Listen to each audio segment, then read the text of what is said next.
Welcome back to Cricket for Americans. Nick here, and I am bringing you a solo R3 wickets for this fantastic match that I absolutely loved as an RCB fan. We have RCB and we have the Rajasthan Royals.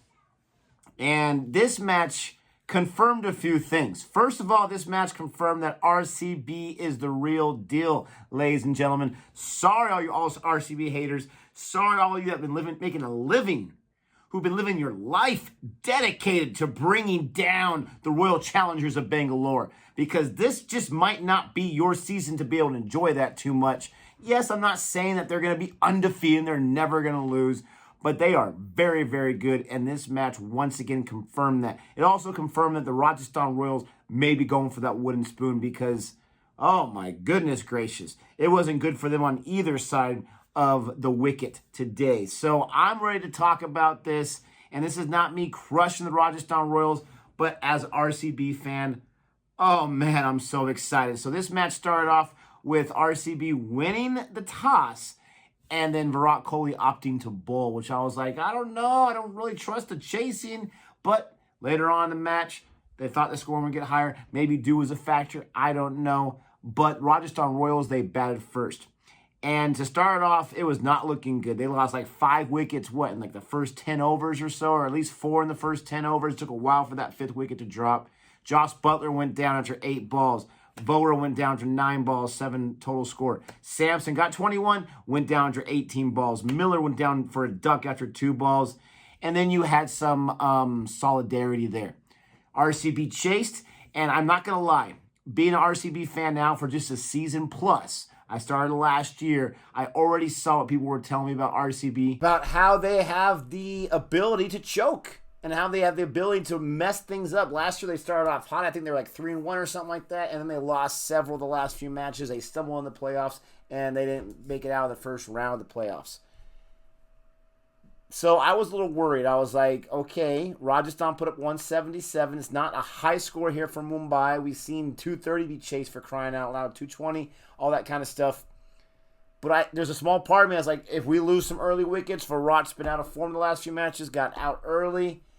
Great balls, by the way, that were thrown at him. But still, I was a little worried. But man, they gave me no reason to worry whatsoever. It was such a pleasure to watch their inning, their chase. They chased in the 17th over. It was fantastic. Let me start off with what I dislike, starting with the Rajasthan Royals. Oh my gosh, I don't know if I disliked their opening batsman first or if I disliked their bowling side first, but I'm going to go with the opening batsman. This is what we saw with Mumbai, and this is where Mumbai was sunk in Chennai in their last match. Their opening batsmen were not able to secure. At least Rohit got 44, right? Buttler 8, Vora 7, Sampson 21, Miller a duck. Your first 4 guys, they go down relatively quickly, and they don't see a lot of balls. They don't score a lot of runs. That was detrimental to Rajasthan. If it wasn't for Rajasthan getting some great partnerships, and I'll talk about that in a little bit, then this would have been an ugly match. This would have been like a 100 match, like a Kings match that we saw not too long ago. Did not like the top 4 batsmen in that lineup. Of course, they're missing big time Ben Stokes. Miller was able to pick up. Buttler wasn't able to solidify anything. He wasn't able to last too long, for crying out loud. The bowling side, though, no wickets taken whatsoever. You cannot like that. Economy rates almost all over 10, besides Sakaraya, who's been their best bowler, and Rahman, who didn't last the entire 4 overs because of the chase, right? And Gopal, I mean, he got lit up. So many people got lit up. Morris got lit up. Rian Parag only saw 1 over. Tawadia saw 2. His second over was much better. I think he gave 15 his first over. The bowling had no answers for these amazing guys we're going to talk about in a few minutes. What did I dislike on the RCB side? There wasn't a lot to dislike in this match. The biggest thing I'm going to say is how they weren't able to disrupt Dubey, Parag, and Tawadia. Parag, you're going to say they only got 25 off 16. He had a great partnership with Dubey. They weren't able to disrupt that. Eventually they were, and that's the rest of the game. That's all she wrote, right? I wasn't a huge fan. Once again, Shahal, he was only used for 2 overs. He was very expensive. His second over as well was much better than his first over. Huge economy rates, but this is Mumbai. The only one that went above 10, though, for RCB was Harsha Patel, but he got you 3 wickets, right? I mean, you'll take that. He got you 3 wickets, 2 huge ones in the 20th over to really slow things down and calm things down, and he is your purple cap leader right now. Who out there thought that Harsha Patel would be the purple cap leader after 4 matches? Who had that prediction? Not this guy. So that was fantastic. That's what I dislike from RCB. What did I like? What did I love? I'll start with the Rajasthan Royals. I love Dubey and what he did. He has these innings in him a few times each IPL. Maybe he'll have more this season. I'm hoping for him because I do root for him. He's a former RCB player. He didn't have enough of those for RCB, but he got 46. He was the best, closest thing to an anchor for the Rajasthan Royals on his 32-ball strike rate of 143. His partnership, Dubey and Parags, that was fantastic. And then Tawadia came in. We haven't seen Tawadia go off since those 5-6s in that 1 over off Unicat, I think it was. And we got to see him go off today. Or maybe it wasn't Unicat. That was A.B. de Villiers. Sorry, they're on the same squad. Whoever he got that. Was that Cottrell against the Kings when he got those 5-6s? He got 40 runs off 23 balls, got himself 2 6s this time. Those 3 guys combined for 111. The 3 guys combined for 111 when your top 4 guys combined for, what was that, 36? So those guys, the middle order was fantastic for Rajasthan, but too little too late. What did I love about RCB? Oh my gosh, where do I go? Where do I start? Do I start with Lord Siraj, right? And I mean that 100%. 100% real. He is the man. He has earned that Lord, and not in a sarcastic way. 3 wickets. Huge wickets. You don't think they're huge wickets? I'm sorry. I would call Josh Butler straight out, bowled out, a huge wicket. I would call Miller, LBW, straight out, bowled out, a huge wicket. He didn't even get going whatsoever. Those were some huge wickets so far. And Tawadia, 40 runs, huge wicket. He had the perfect timing. He had the lowest economy rate of, was it both sides? He had the lowest economy rate of RCB side. Yeah, both sides, lowest economy rate. Siraj, I love this guy. Mohammad Siraj is fantastic. And I love how they spread the wealth. Jamison, a wicket. Richardson was a little expensive, but he got a wicket. Sundar got a wicket in his first over. It was fantastic. They were put in there perfectly. They did a great job. They had a hard time trying to break up that good partnership with Rajasthan. Those are real batsmen. They're not going to be easy. But, man, what I really loved was the Kohli-Padikkal show.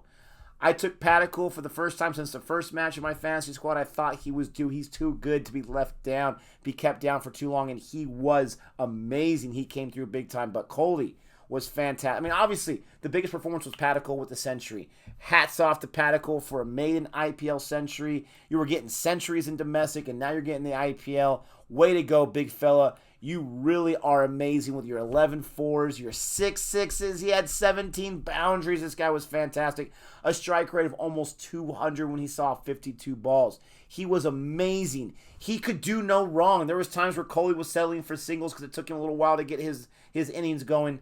But Padikkal was from the jump. He had 49, I think it was, on 24 balls, so he wasn't able to get the fastest half century in this season, but he was still fantastic. He can do no wrong. He was hitting 6s left and right, 4s left and right, rotating the strike left and right.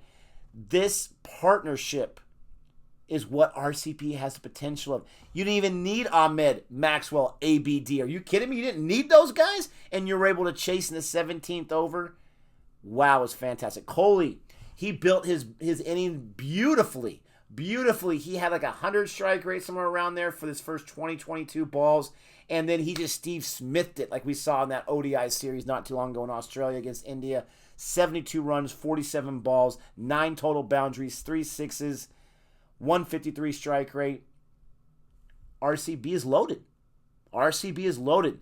They're a team to be reckoned with. And yes, I get they played the Royals, but man, they made it look super easy. 181 with 0 wickets. They won by 10 wickets. That's going to help the net run rate.